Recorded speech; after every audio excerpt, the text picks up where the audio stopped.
Hello, my name is Bruce Rhodes, and I have the privilege of serving as the Southern Michigan Conference Superintendent.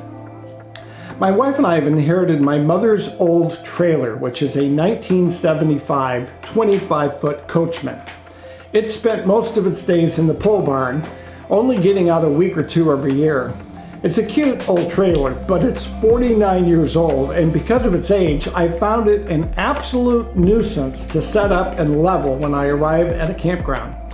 I thought it was because it was old, that it was difficult because it's built low to the ground, unlike newer trailers today.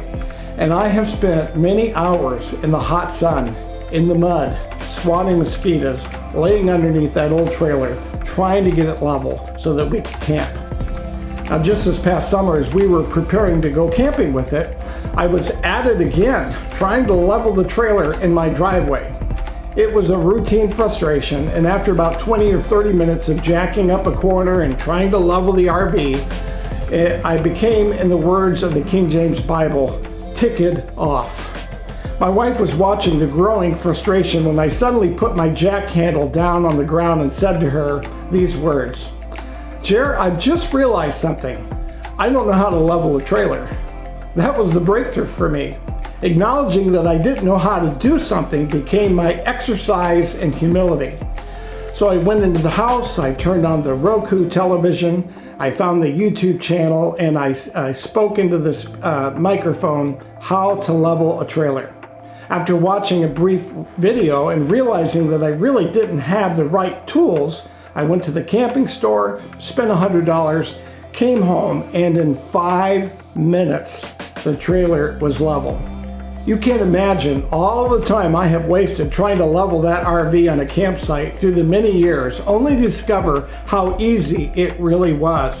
It was my stubborn insistence in gutting it out and figuring it out for myself, which was really a form of pride. After all, I went to school. How hard can this be? Proverbs chapter 11, verse 2 says, "When pride comes, then comes disgrace, but with humility comes wisdom." Or to translate, when pride comes, you spend too much time underneath the trailer in the dirt with the wrong tools in your hands. But with humility, puts the right tools in your hands. You know, this verse applies to a lot of things in life. You and I have been raised in a culture where self-reliance is a deeply held cultural value. Make no mistake about it.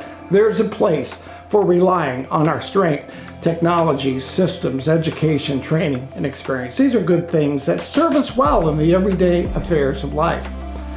However, if we are not careful, self-reliance can become a form of pride, which keeps us from admitting we need help, and which prevents us from calling out to God or from learning from others.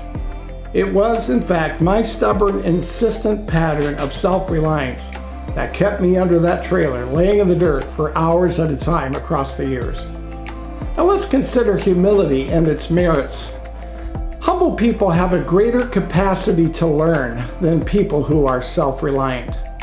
Humble people are quicker to get unstuck when they're facing challenges. Humble people don't feel the pressure to be the smartest person in the room. Humble people are wise. However, when pride manifests itself in stubborn self-reliance, it can hold us in its iron grip. Isn't it amazing how long we sometimes wait before we throw in the towel and call out to God or to another person asking for help? According to this proverb, that's stupid. When I swallowed my pride and said, I don't really know how to level a trailer, that moment of that humble admission opened me up to learning something new, and life got a whole lot easier. Humility, it matters.